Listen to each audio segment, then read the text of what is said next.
नमस्कार दोस्तों, मैं हूँ डॉक्टर दीपमाला और आपका स्वागत है दीपमाला नाम की क्लास में। और आज हम बहुत ही इंटरेस्टिंग टॉपिक कवर करने वाले हैं। और आज का विषय है कि जॉन लॉक का जो अधिकार संबंधी विचार है, जॉन लॉक के जो अधिकार संबंधी विचार है, आज हम उस पर चर्चा करेंगे और इसका ये पहला भाग है। हम जॉन लॉक एक बहुत ही महत्वपूर्ण विचारक हैं, इसलिए हम इनके विचारों को दो भागों में बांट के हम इसको डिस्कस करेंगे, क्योंकि बहुत ही इम्पोर्टेंट थिंकर हैं और अधिकार संबंधी जो उनके विचार हैं वो बहुत ज़्यादा महत्वपूर्ण है। तो मैं नहीं चाहती कि हम बहुत जल्दी में सब कुछ डिस्कस करें और आगे बढ़ जाए, राइट।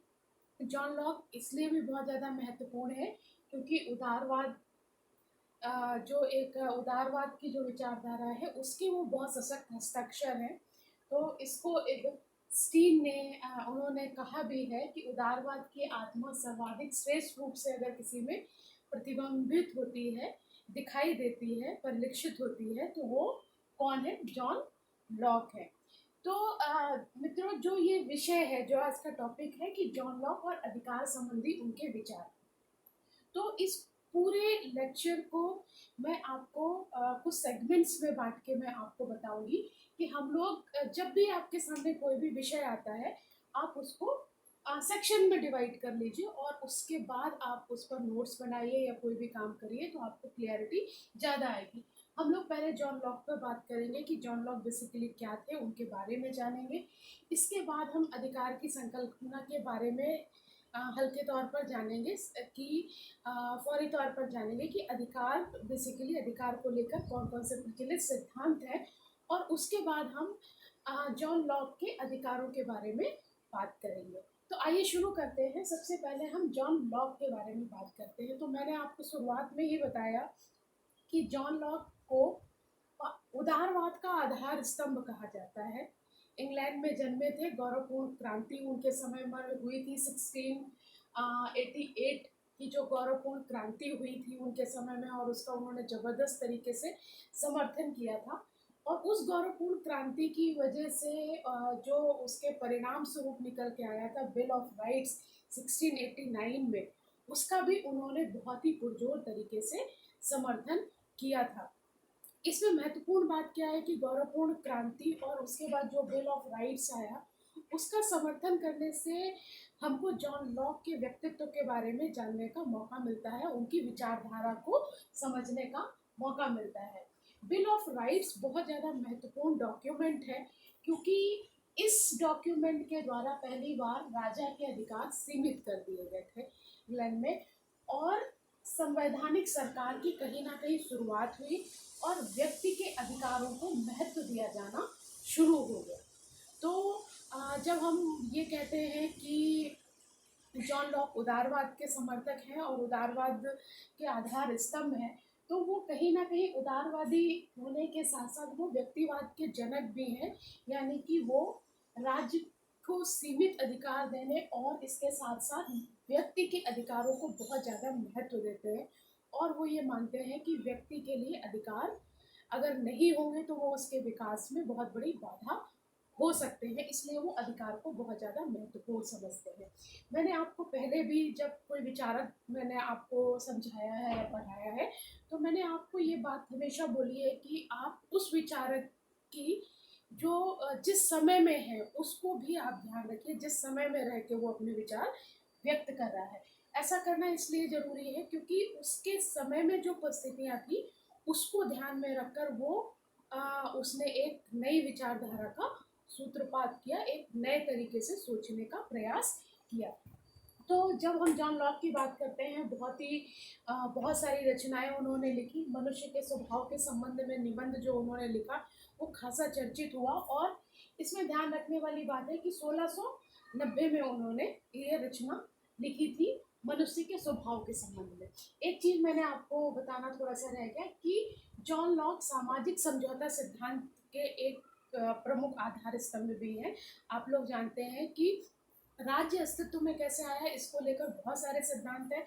उसमें से एक महत्वपूर्ण सिद्धांत है सामाजिक समझौता सिद्धांत, सोशल कॉन्ट्रैक्ट थ्योरी।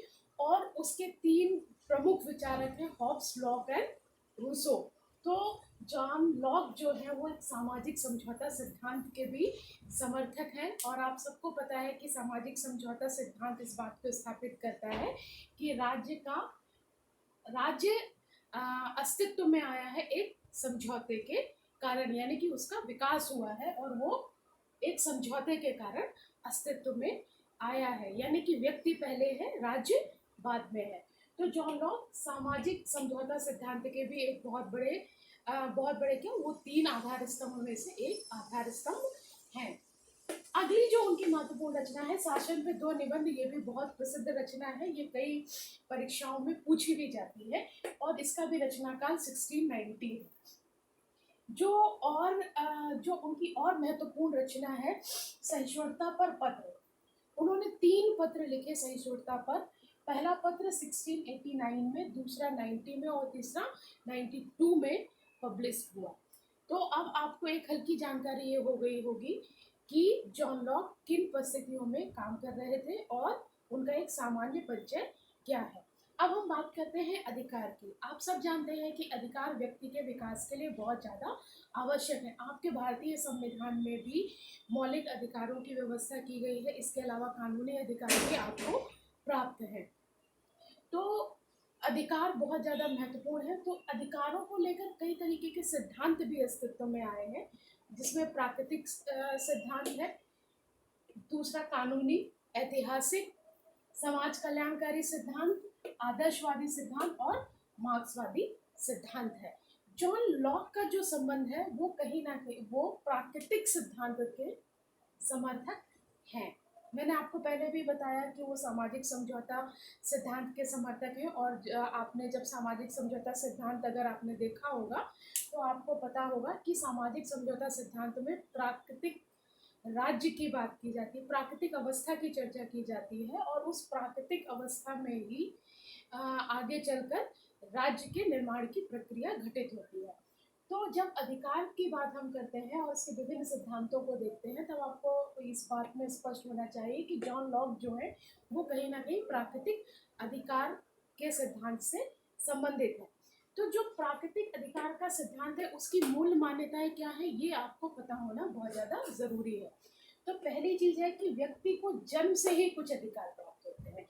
जो प्राकृतिक अधिकार का सिद्धांत है वो इस बात की स्थापना करता है कि मनुष्य को कुछ अधिकार जन्मजात प्राप्त होते हैं। जब वो जन्म लेता है तो उसके जन्म के साथ ही वो अधिकार उसके साथ आते हैं। वो अधिकार उसको राज्य के द्वारा या समाज के द्वारा या किसी और के द्वारा प्रदान नहीं किए जाते हैं, बल्कि वो स्वाभाविक रूप से मनुष्य होने के नाते जन्म जैसे ही लेता है उसके साथ ही वो अधिकार उसे प्राप्त होते हैं। क्योंकि ये अधिकार उसे जन्म से प्राप्त होते हैं, तो उन अधिकारों को राज्य सीमित और मर्यादित नहीं कर सकता। क्योंकि ये अधिकार व्यक्ति को कैसे मिले हैं, जन्म से मिले हैं, तो इस वजह से राज्य उन अधिकारों को सीमित और मर्यादित नहीं कर सकता है। और ये प्राकृतिक जो अधिकार है जो व्यक्ति को जन्म से मिले हैं, इसका एक और इसकी क्या विशेषता है कि ये सर्वव्यापी है, यानी कि हर समाज में आपको यह अधिकार देखने के लिए मिलेंगे। ऐसा नहीं है कि ये एशिया के समाज में होंगे, यूरोप के समाज में नहीं होंगे, या आप किसी एक पर्टिकुलर समाज में प्राकृतिक अधिकार होंगे और दूसरे में नहीं होंगे, तो ऐसा नहीं है। प्राकृतिक अधिकार सर्वव्यापी है क्योंकि वो मनुष्य को प्रकृति के द्वारा प्रदान किए गए हैं, और प्रकृति हर जगह है, इसलिए ये अधिकार भी सब जगह है, यानी कि ये सर्वव्यापी है, यूनिवर्सल है, राइट। नेक्स्ट जो बात कहते हैं कि इन अधिकारों का हमेशा अस्तित्व रहता है। प्राकृतिक अधिकार सिद्धांत इस बात पर बल देता है, इसकी जो मूल मान्यताएं हैं उनमें से एक मूल मान्यता ये है कि ये अधिकारों का अस्तित्व हमेशा रहता है। इसका स्वरूप बदल सकता है, लेकिन चूंकि मनुष्य है, मनुष्य जन्म से उन अधिकारों को लेकर आया है, ये अधिकार प्रकृति के द्वारा उसको दिए गए हैं, इसलिए इनका अस्तित्व हमेशा रहेगा। ये संभव है कि इसका स्वरूप बदल जाए। तो अब आपको समझ में आ रहा होगा कि जो प्राकृतिक अधिकार है उसकी मूल मान्यता में ये है कि व्यक्ति को कुछ अधिकार जन्मजात मिलते हैं, यानी कि उसको जन्म से मिलते हैं। तो इसी आधार पर लॉक कहते हैं कि एक प्राकृतिक अवस्था, जब आप सामाजिक समझौता सिद्धांत पर भी मैं एक वीडियो करूँगी, आप उसको देखिएगा। तो जब वो जब सामाजिक समझौता सिद्धांत की बात करते हैं तो वो एक प्राकृतिक अवस्था की बात करते हैं, और लॉक ये कहते हैं कि उस प्राकृतिक अवस्था में व्यक्ति को प्राकृतिक अधिकार भी प्राप्त थे और कानून भी उस समय मौजूद थे, प्राकृतिक कानून भी मौजूद थे। और लॉक कहते हैं कि वो हमको तीन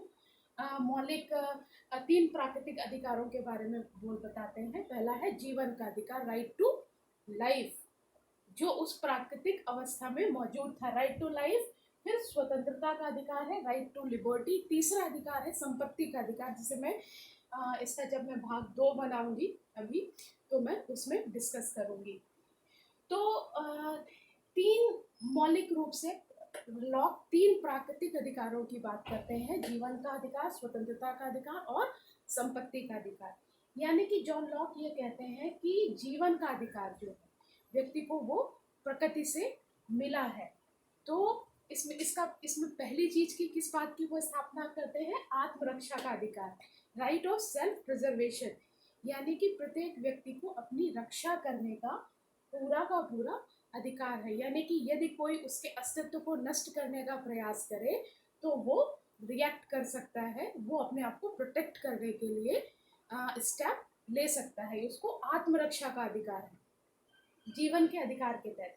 दूसरी महत्वपूर्ण बात है कि चूंकि जीवन का अधिकार व्यक्ति को प्रकृति के द्वारा दिया गया है, नेचर के द्वारा दिया गया है, इसलिए व्यक्ति न स्वयं अपने जीवन का अंत कर सकता है और ना किसी अन्य को ये अधिकार सौंप सकता है कि कोई दूसरा उसके जीवन का अंत कर सके। तो यहाँ पर लॉक एक तरीके से कहते हैं कि पहली बात तो व्यक्ति को आत्महत्या करने का भी अधिकार नहीं, कि आप अपने जीवन को नष्ट कर ले, क्योंकि ये आपको किसके द्वारा दिया गया है, प्रकृति के द्वारा दिया गया है। तो प्रकृति को ही ये अधिकार है कि वो कब आपसे आपका जीवन विड्रॉ करती है, और ना ही आप किसी अन्य को ये अधिकार दे सकते हैं। वो इनडायरेक्टली कह रहे हैं कि स्टेट को भी ये राइट नहीं है कि वो व्यक्ति के जीवन को का हरण कर सके, या किसी दूसरे व्यक्ति को ये अधिकार नहीं है कि वो किसी दूसरे व्यक्ति के जीवन का हरण कर सके। It is the right given by the nature, so nature will decide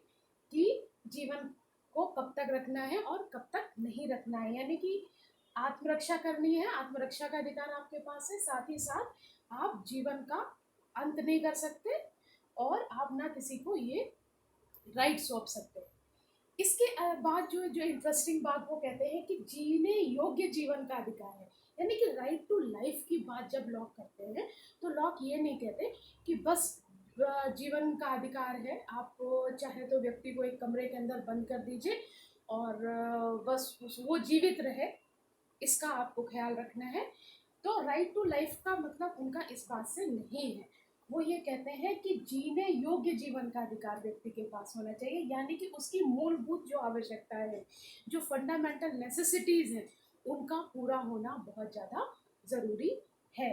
तो जॉन लॉक का जो प्राकृतिक अधिकार का राइट टू लाइफ के संबंध में जो अधिकार है, ये आज भी बहुत ज़्यादा प्रासंगिक नज़र आता है, क्योंकि आत्मरक्षा का अधिकार भी आपको होना चाहिए, नोबडी कैन हार्म यू, और साथ में आप खुद भी और दूसरे भी व्यक्ति के जीवन को नष्ट नहीं कर सकते। तीसरी बात, जीवन को जीने योग्य बनाना है, और जीवन को ऐसा नहीं है कि राज्य का जो काम है वो कहीं ना कहीं जो जीवन है उसको जीने योग्य बनाना भी है।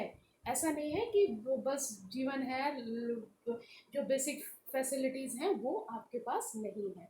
ठीक है, अब हम आते हैं स्वतंत्रता के अधिकार के ऊपर, राइट टू लिबर्टी। आप ये जानते हैं कि अगर आपके पास जीवन हो लेकिन आपके पास स्वतंत्रता ना हो, आजकल आप देख रहे होंगे कि हम लोग एक महामारी के दौर से गुजर रहे हैं, और कुछ अधिकार जो हैं, जो कुछ स्वतंत्रताएं जो हैं वो सीमित कर दी गई हैं। आप बाहर नहीं जा सकते, आप बहुत सारी चीज़ें आप नहीं कर सकते हो। तो स्वतंत्रता बहुत ज़्यादा ज़रूरी है। अगर व्यक्ति को स्वतंत्रता ना दी जाए तो उसका विकास कहीं ना कहीं इस बात से बाधित होता है। उसको कई तरीके की स्वतंत्रताएं चाहिए होती हैं, और जब उनको वो स्वतंत्रताएं मिलती हैं तो उससे क्या होता है, उनका अपना विकास होता है। तो इस संदर्भ में पहली चीज क्या कहते हैं जॉन लॉक कि अपनी इच्छा के अनुसार काम करने की आज़ादी होनी चाहिए। जो पहली चीज है वो क्या कहते हैं कि अपनी इच्छा के अनुसार काम करने की आज़ादी व्यक्ति को होनी चाहिए। यानी कि अपनी इच्छा से, यानी कि अपनी इच्छा से, यानी कि किसी दूसरे की इच्छा व्यक्ति के ऊपर थोपी नहीं जाएगी। यानी कि राज्य भी ये बाध्य नहीं कर सकता कि व्यक्ति को किसी काम को करने के लिए बाध्य नहीं कर सकता। जब प्राकृतिक अवस्था थी तो प्राकृतिक कानून के द्वारा चीज़ों को नियोजित किया जाता था, मतलब सही तरीके से चलाने की कोशिश की जाती थी। यानी कि अपनी इच्छा अनुसार काम करने की आज़ादी। अब आप एक चीज़ देखिए, वो छोटी सी प्यारी सी बात है कि अपनी इच्छा के अनुसार काम करने की आज़ादी। इसका मतलब ये है, पॉजिटिवली लीजिएगा कि अपनी इच्छा के अनुसार काम करने की आज़ादी। इसका मतलब ये नहीं है कि आप ये कहने लगे कि मेरी तो इच्छा ही नहीं है कुछ काम करने की, मैं तो कुछ काम ही नहीं करना चाहता हूँ। यानी कि आपको कंट्रीब्यूट करना है अपनी इच्छा के अनुसार। यानी कि आपको कोई दूसरा बाध्य नहीं कर सकता किसी काम को करने के लिए, लेकिन आपको अपनी इच्छा के अनुसार काम करना पड़ेगा। काम क्यों करना पड़ेगा, मैं जब आपको संपत्ति का अधिकार समझाऊंगी तब आपको ये चीज और ज्यादा क्लियर होगी। ठीक है, तो नेक्स्ट चीज है विचार और अभिव्यक्ति की स्वतंत्रता का समर्थन। अब आप देखिए कि जॉन लॉक किस समय में है, जब गौरवपूर्ण क्रांति हो रही है।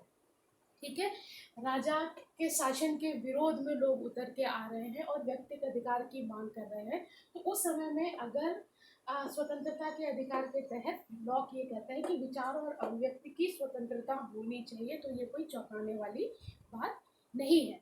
लॉक क्यों कहते हैं कि विचार और अभिव्यक्ति की स्वतंत्रता होनी चाहिए? लॉक ऐसा इसलिए कहते हैं क्योंकि वो ये मानते हैं कि विचार जो होते हैं या जो अभिव्यक्ति होती है उसका संबंध व्यक्ति के अंतःकरण से होता है। यानी कि वो उसकी मूल स्वभाव से उसका संबंध होता है। इसलिए प्रत्येक व्यक्ति को अपने विचारों को अभिव्यक्त करने की आज़ादी होनी चाहिए। विचार और अभिव्यक्ति की स्वतंत्रता क्यों कहते हैं? विचार यानी कि सोचने की आज़ादी, और जो वो सोच रहा है उसको व्यक्त करने की आज़ादी होनी चाहिए। राज्य को इस पर किसी भी तरीके का प्रतिबंध नहीं लगाना चाहिए। मुझे यहाँ पे याद है मिल भी लगभग इसी तरीके से विचार और अभिव्यक्ति की स्वतंत्रता का समर्थन करते हैं। वो भी ये कहते हैं कि यदि कोई पागल व्यक्ति भी है तो भी उसको अपने विचारों को व्यक्त करने से नहीं रोकना चाहिए, क्योंकि आपको भविष्य में पता चलता है कि जिन विचारों को आप पागलपन समझ रहे हैं वही विचार वास्तव में वास्तविक विचार थे और सत्य के ज़्यादा करीब थे। ठीक है, तो विचार और अभिव्यक्ति की स्वतंत्रता का वो समर्थन करते हैं। इसके अलावा जो सबसे लास्ट पॉइंट है उसका, वो है कि वो धार्मिक स्वतंत्रता का समर्थन करते हैं। वो कहते हैं कि प्रत्येक व्यक्ति को अपने धर्म को चुनने की आज़ादी होनी चाहिए, क्योंकि प्रत्येक व्यक्ति को ये तय करने की आज़ादी होनी चाहिए कि वो किस तरीके से वो किस तरीके की जीवन शैली को अपनाना चाहता है। मतलब वो अपने जीवन को बेहतर बनाने के लिए किस धार्मिक रास्ते को अपनाना चाहता है, इस बात की आज़ादी उसको होनी चाहिए। उसके ऊपर कोई भी चीज़ थोपी नहीं जानी चाहिए। राइट। जब हॉब्स, आप एक चीज़ और देखिए कि जब वो धार्मिक स्वतंत्रता के संबंध में विचार करते हैं, तो यहाँ पर ध्यान रखने वाली बात एक बहुत महत्वपूर्ण ये है कि उस समय राज सत्ता और धर्म सत्ता के बीच में एक क्लैश चल रहा था। तो हॉब्स क्या करते हैं यहाँ पर, वो कहते हैं कि राज्य के ऊपर चर्च का शासन होना चाहिए। लेकिन लॉक यहाँ पर थोड़ा सा अलग जाके वो ये कहते हैं कि राज्य और चर्च को वो अलग अलग कर देते हैं। वो कहते हैं कि जब तक चर्च राज्य के किसी मामले में दखल ना दे और राज्य को तब तक चर्च के मामले में दखल नहीं देना चाहिए, और जब तक राज्य चर्च के मामले में कोई दखल नहीं देता है तब तक चर्च को भी राज्य के मामले में दखल नहीं देना चाहिए। तो लॉक के ये दो महत्वपूर्ण सिद्धांत हैं, जीवन का अधिकार और दूसरा स्वतंत्रता का अधिकार। जो तीसरा पार्ट है उसमें हम विस्तार से बात करेंगे उनके संपत्ति संबंधी अधिकार की, क्योंकि संपत्ति संबंधी अधिकार को अलग से भी एग्जाम्स में पूछा जाता है और उस पर सवाल आते हैं। तो ये आप लोगों को एक बार क्लियर हो गया होगा। ध्यान रखिएगा कि बेसिकली लॉक कौन है, किस समय में काम कर रहे हैं, उनकी महत्वपूर्ण रचनाएं क्या हैं, अधिकार को लेकर अलग अलग संकल्पनाएं क्या हैं, और जिस अधिकार के सिद्धांत की वो बात करते हैं, प्राकृतिक अधिकार सिद्धांत की, उसकी मूल मान्यताएं क्या हैं। जब आप इस पर कोई निबंध भी लिखेंगे, विस्तार से भी लिखेंगे, तो ये चीज़ें आपको सहायता करेंगी, आपके माइंड में रहेंगी। और इसके बाद हम मौलिक रूप से बात कर रहे हैं कि उनके 3 जो अधिकार, जो उन्होंने जिसकी प्राकृतिक अधिकारों की बात की, वो क्या है। इसके भाग 2 में मैं संपत्ति के अधिकार के बारे में आपसे बात करूँगी। तो मैं हर बार भूल जाती हूँ कहना। और अगर आप लोगों को वाक़ई ये क्लासेस इंटरेस्टिंग लग रहे हो, तो प्लीज़ लाइक और सब्सक्राइब ज़रूर कर दें, और वो जो बटन होता है उसको भी प्लीज़ प्रेस कर दीजिएगा, ताकि जब भी कभी आपको नए मैं लेक्चर्स डालूँगी, अपलोड करूँगी, तो आप लोगों को मिल जाएँगे। और मेरा स्टूडेंट से रिक्वेस्ट है कि अगर आपको ये चीज़ें समझ आ रही हैं और अच्छी लग रही हैं, तो प्लीज़ अपने साथियों के साथ, अपने दूसरे स्टूडेंट्स के साथ भी इसको शेयर करें। अभी हम लोग जिस टाइम में जी रहे हैं, वहाँ पर इस तरीके की क्लासेस की बहुत ज़्यादा ज़रूरत है, और लोगों को इससे फ़ायदा हो, ये हम भी चाहते हैं। तो आप सब लोग बहुत स्वस्थ रहें, बहुत मज़ा करें और एंजॉय करें। भाग 3 में हम बात करेंगे संपत्ति के अधिकार। नमस्कार।